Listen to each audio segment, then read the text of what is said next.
Hello, everyone, and welcome back to another episode of the Forgotten Generation podcast with your host, Troy. With me today is a Deaflympian youth advocacy board member and an IWIL ambassador, as well as an athlete. Henry, would you like to introduce yourself?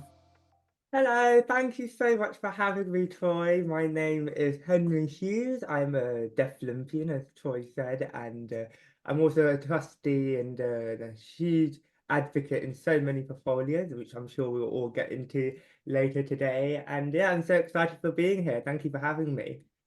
Oh, it's so good to have you today. And so, what is your advocacy and your youth social action? Yes, so when I first moved here to the UK, about now it's over a year now, which is lovely. I came as a mental health campaigner and a mental health advocate and an advocate to make swimming a safe sport in Australia. And I knew when I was coming here that I didn't want to give up on my advocacy career. It's just not who I am. I've absolutely loved the very, very small thing that I built in Australia, and I wanted more of it. I knew I was going to get more of it here in the UK, being such a big country, diverse country, and a country of opportunity.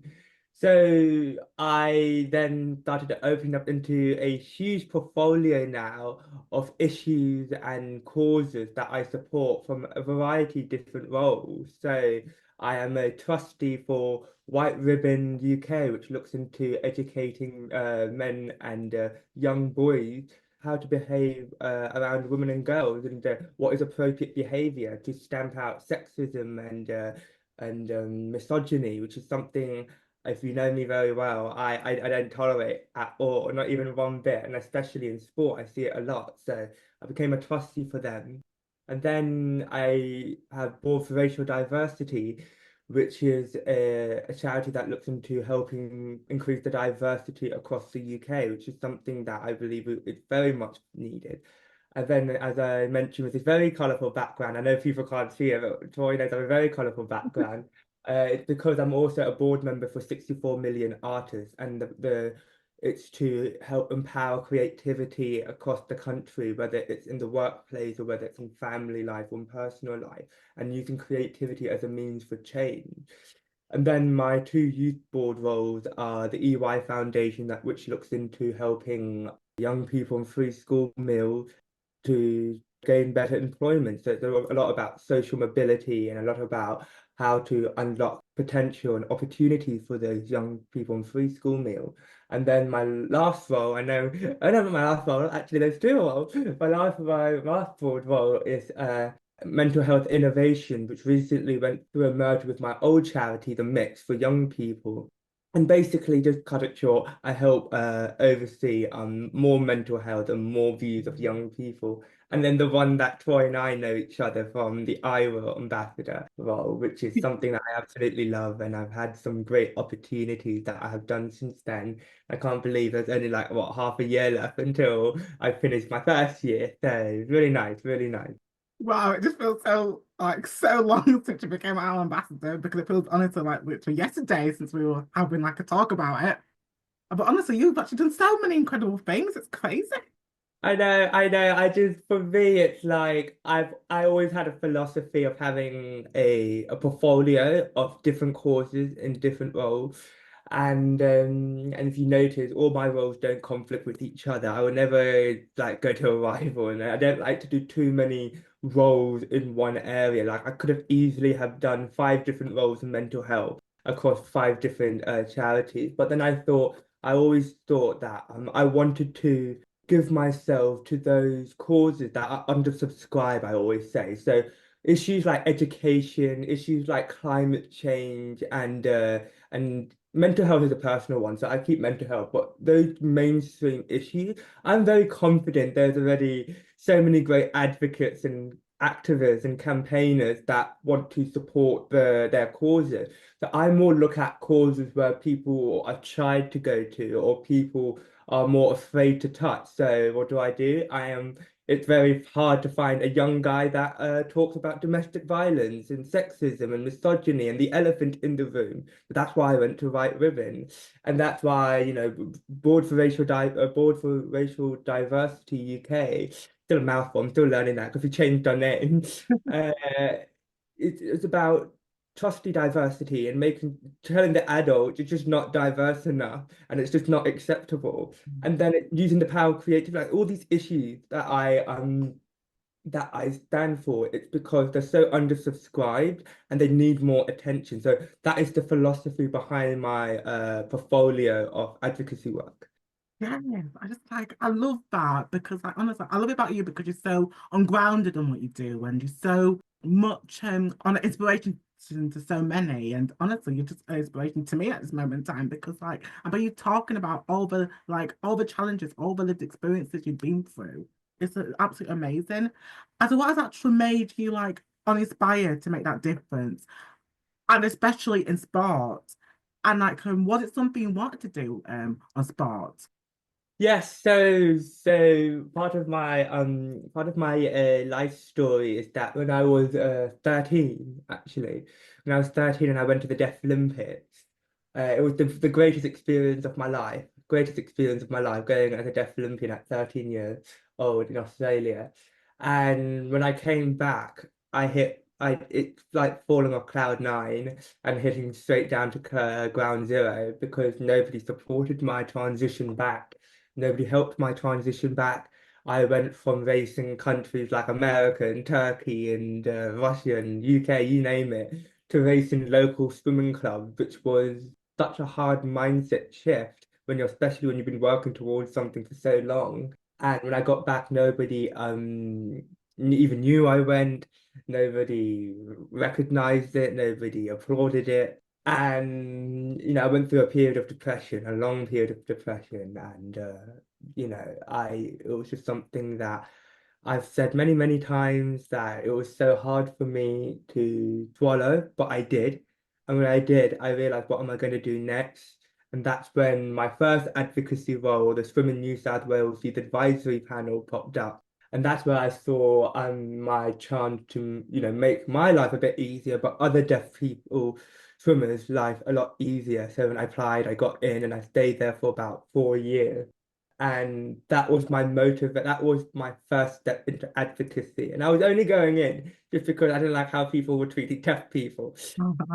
So people were treating deaf swimmers. So that became my motivator in sport to change sport for the better because I always loved sport. But then I realized as I got older, sport is so big that it can accommodate so many people and it can accommodate so many issues and it can be to an extent, it can be a solution to so many issues like racism or misogyny or helping including deaf people in society and things like that. And that's how then you can see I branched out into other roles. So that was my motivator. And the one thing that I would really love to change, and it is something that I see every day, is that, I hope one day we have an equal society in sport where deaf athletes in this country and around the world, but let's say in this country, on the equal footing of Olympians and Paralympians, because the Deaf Olympics is now its 100-year anniversary last year. So it's existed about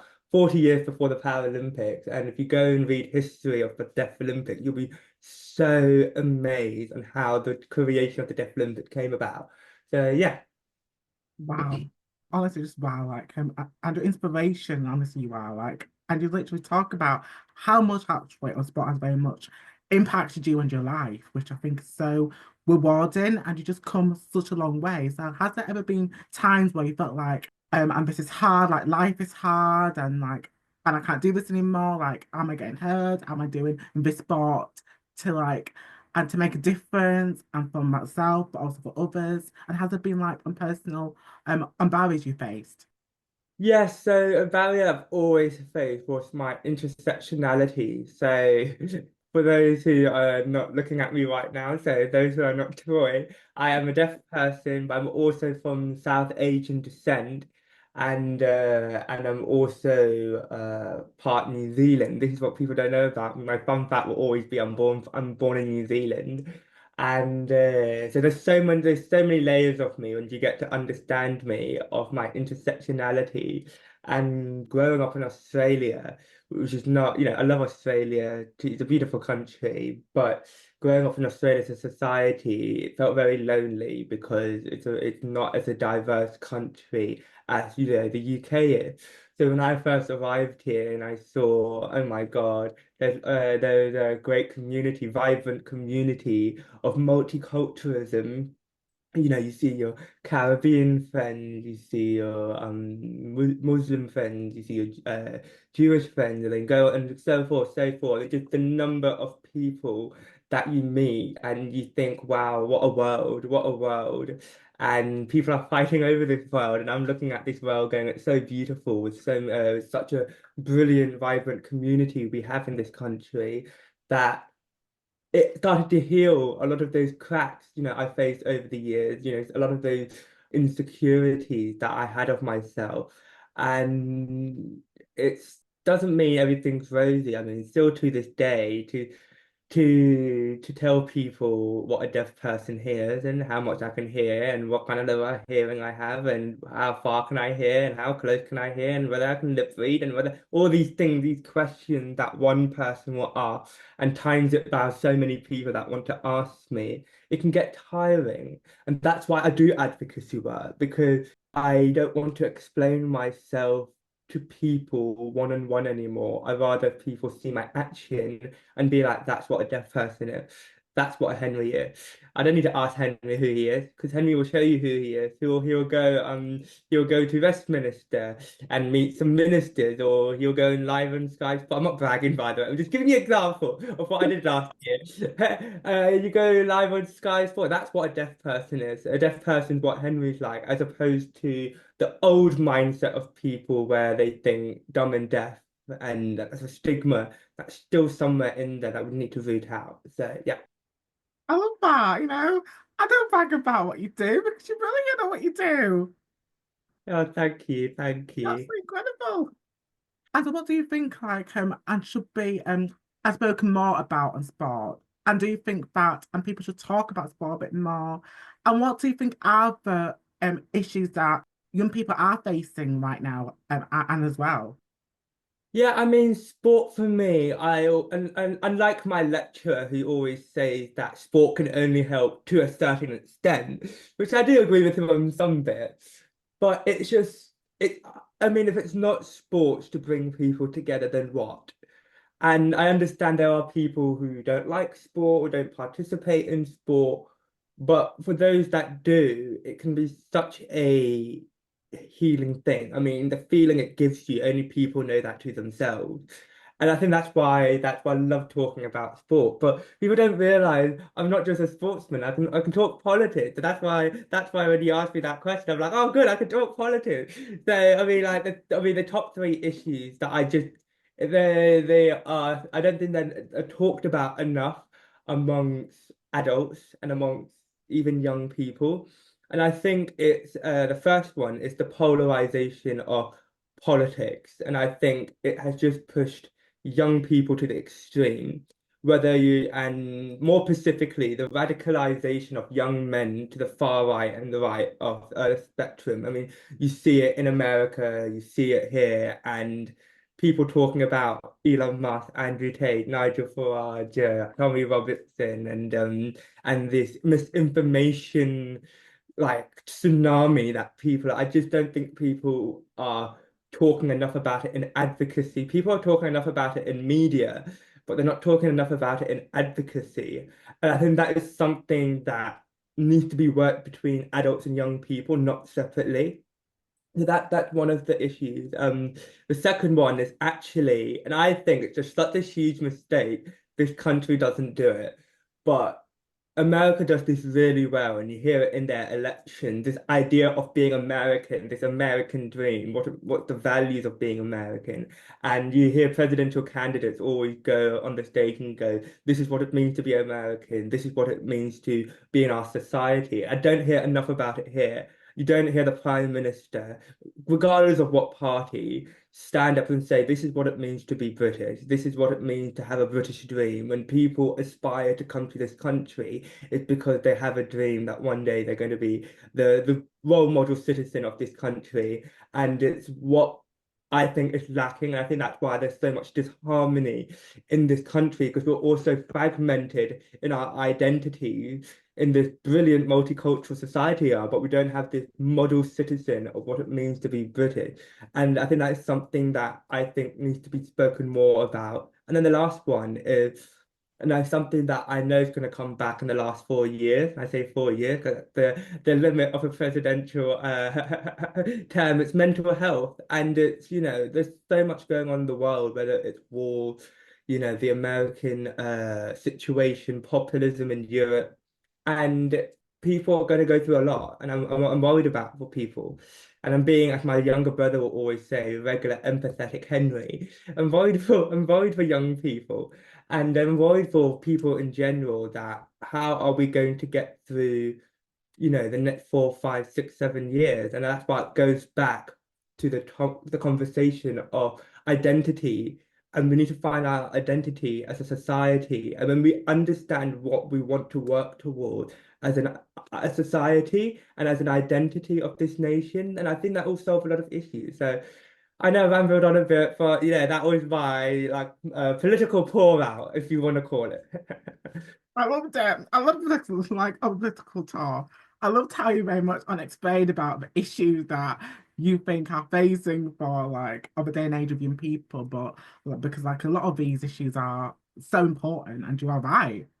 And like there's a lot of things and going on in the politics sector. There's a lot of things going on in the and in the other things you've said. And I think it needs to be listened to more with the government and also the practitioners and also the people who are supporting people need to take things seriously and not actually leave it very much long time before they take action.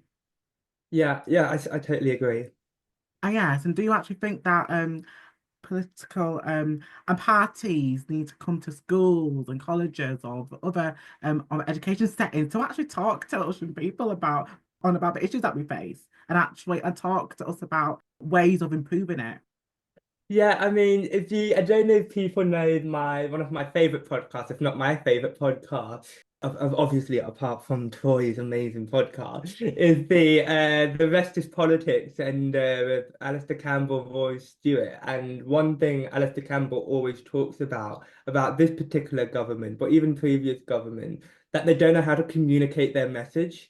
And when they don't know how to communicate their message, people don't know what they're looking at. And if people don't know what they're looking at, then how do they know what they're supposed to do? And I think that is so important for professionals and that are listening in, and people who are working government listening in, wanting to help young people, is to build more of the language of young people in advocacy, politics, and also something I'm convinced is not talked enough, entrepreneurship as well. I think government should be able to go and talk to the media and say, these young people are the next generation, just as what the previous generation said about them that are sitting in power. But these people are the next generation. These are the people that are going to be in power next. These are the people that are going to be the working class majority. And we need to make sure that we're equipping them with the best skills and the best experience and the best portfolio so that when they do come into this role, they have the full backing of themselves and the full confidence in themselves to lead. And that means getting into politics, whether it's about being an activist or an advocate, which I believe are two different things.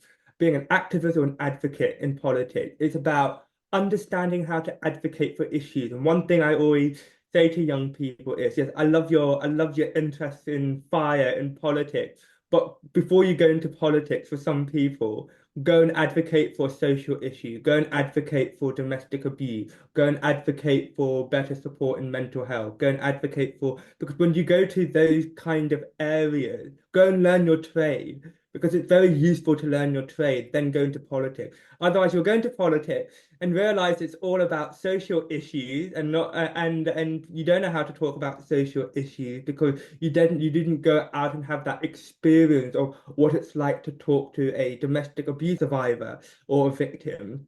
And it shows. I can see from politicians on question when I watch Question Time and they're asking me questions, I can tell who are the politicians that have built their roots in that cause. Like Emily Darlington is the MP for Central Milton Keynes, and she is a huge supporter of White Ribbon UK.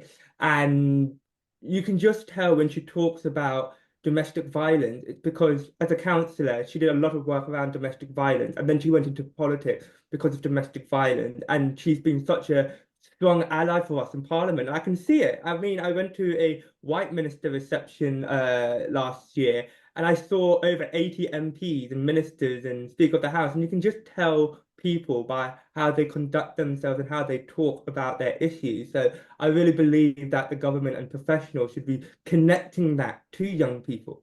So yeah. Wow, a bold politician you are. You're so I know it's a thing that people don't know about me. I do love my history, more history than politics, but yeah. wow, and a bold politician. Absolutely. So, like, honestly, so honestly, I bet you should actually go on the political dispatch. Another show on Beaver Change Media Network. Let me talk about Well, politics. Brilliant. I, at this rate, I'm hopping on each podcast, so why not? I think that's actually quite a good advice for like I'm a government and the politicians. Because I absolutely loved what you said. It's absolutely incredible. And so what would be like your like advice to like a young person who wants to and be part of making a difference and do and use social action but doesn't know how to even undo it. Yeah, well, the first obvious thing that springs into mind is that later this year, the application to be an Ireland ambassador will open up.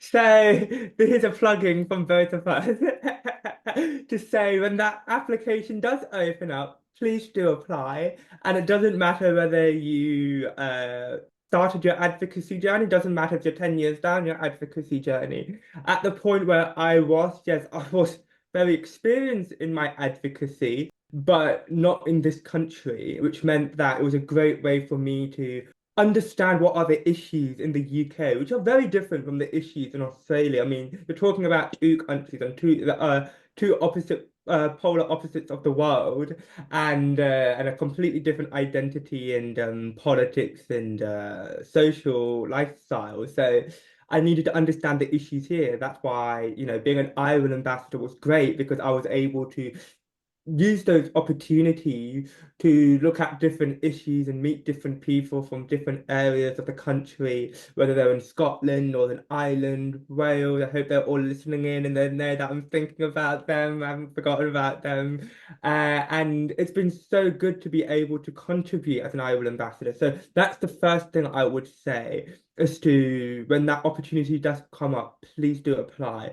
The second one, and it's when I say it, if people know it, they know what I'm talking about. It's you have to get LinkedIn. I'm sorry. That if you want to make a difference, and if you haven't started getting LinkedIn and just reading what other people are saying on LinkedIn, maybe some people in your area of interest. So if you haven't started and you're really, really want to get into mental health, for example, you can then go and follow the mental health charity. So this is a plugging from one of my charities, The Mix, and also Mental Health Innovations and Shout. You can go and follow them. You can go and follow the likes of Mind and Young Minds and so forth, so forth. You take your pick. And then start to see what the media is all about, start to see what they're talking about. They will probably post opportunities to get involved in their like steering groups or their working groups or even their board or panel.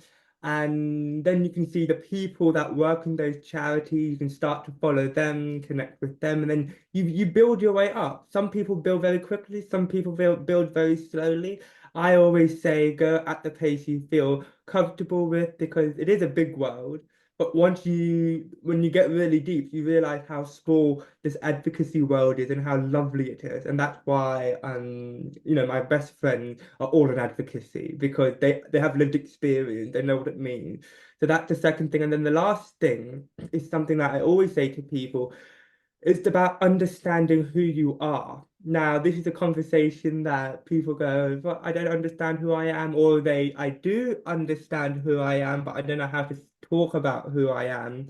And building your portfolio around that. And if you want to take me for an example, I knew from a very young age I was a sportsman, I was someone that loves politics and history. But you wouldn't believe it, I was very introverted. I did cut myself away from everyone. I was just so in my world of history and politics and reading about Napoleon and Wellington and reading about John F. Kennedy and, watching so many political assassinations and moon landings and so forth. And when I got into advocacy, it forced me because nice people around me helped me and eased me into being someone that talks a lot. So when I started talking a lot, I realized how funny I am. And then when I realized how funny I am, I loved myself even more. And that then become part of my identity is that when people deal with me, people either say, yeah, Henry's a great guy, he's so funny, but he can flip you on a switch in a moment and pull you out because that's what I would do. And then it's about communicating that brand. And that's why I mentioned LinkedIn. If you have Instagram, that's great. If you have, I don't use TikTok or I just only use Instagram and LinkedIn for my media. But whatever your social media is, you can start to experiment with it and see whether you like having your views put out there or you like having the courses that you support out there. And another key thing that I really did, specifically because I was moving from Australia to the UK, is that I built a website. I know that sounds really crazy. If you're really into that kind of level of detail, I built a website of my portfolio and what I do and the pictures just to show people this guy coming from Australia. His name is Henry Hughes. I have no idea what he looks like. I have no idea what he sounds like. I have no idea what he thinks on these issues. So that's why I resolved it by having a website. And it's been, even my mother said, it's probably the best thing you will ever have done in your life is to create that website because the opportunity and how it dug me out of a hole. I was in a big hole, but I had a spoon to dig myself out, the website came in as my digger, and I was able to dig myself right out of a hole I was. And if you got to know me a bit deeper, you'll understand some of those issues that were causing between my transition here from Australia to the UK. So those three things that I mentioned, it's really important to sit down, think about who you are, think about the issues that you want to talk about, think about your own self and how you can apply that to yourself. So for me, example, I said I am a deaf South Asian young person that represents discriminated background, discriminated causes, and I'm going to fight for them. That's how, repetition, I'm a swimmer. It's like you keep repeating that, you keep, training yourself, you keep pushing that message of your brand and your personality, then it becomes so easy. Like I've done, I remember doing my first bit of media, and I was like, I looked back at it the other day, and I was like, Henry, oh my God, poor boy, who did that to you? And then now look at myself in recent times, I'm like, oh, Henry, you're talking, guy, you're talking, hun, you know what you're doing. So, and I'm sure in 10 years I'll look back to this podcast and go, oh my God, Henry, you were something else. So yeah, no. But that's it. Yeah, yeah, thank you. Yeah. Honestly, it's so like unempowering, and that message would really like and benefit a lot of young people who really want to make that difference, who really want to get involved in making that change. And so, what would be a Forgotten Generation podcast quote to sum up your social action journey and experience? Yes, so I wrote it down because when I saw this question, I was like, oh my God, I just got a quote off my head and I have to say it on this podcast, otherwise I'll be really annoyed if I don't say it. So the quote that I came up with was, I became a volunteer in many roles in a variety of causes since I was 14. Every time I look back, I say, wow. then I look forward as I turn 21 next week and say, what, who, and where is next? So I'll leave it at that, Troy. And don't cry. This is not a cry podcast, I hope. But I got a bit emotional when I wrote that down. I was like, oh my God, Henry. Wow, you're making me emotional now. Oh, gosh. That is so beautiful. That's the most amazing quote I've ever heard. I love it. Thank you Oh, so thank you. much. I ripped out a bit of my poetry in my bit of a Shakespeare in me. If you know me, I love my Shakespeare. So yeah, I thought it came like when I saw your question there, it just popped into my head, and like I'm writing it down and I'm putting it away and I'm not touching it. So yeah. Oh, it's the highlight of my day, that. Thank you so much for coming on today's episode and just really and being yourself and really showcasing who you are and really making that on difference to so many. And you're just an amazing athlete and keep it up and keep what you're doing because you are incredible. No, thank you, Troy, for having me on and allowing me to talk about myself and my story. And I really hope that listeners listening in will take something from it. What I'm not asking you to take everything from it. I'm just asking you just to maybe take something from it. I hope it helps you, and I hope that your future guests can do the same as well. And I wish you all the best. Thanks so much, Henry. Please support the podcast by subscribing and rating the podcast. I'd love to hear what you like and what could be better for future episodes. If you want to find me, you can find me on Instagram and I will .troy, and also on X I will _Troy. Tune in to next week's episode.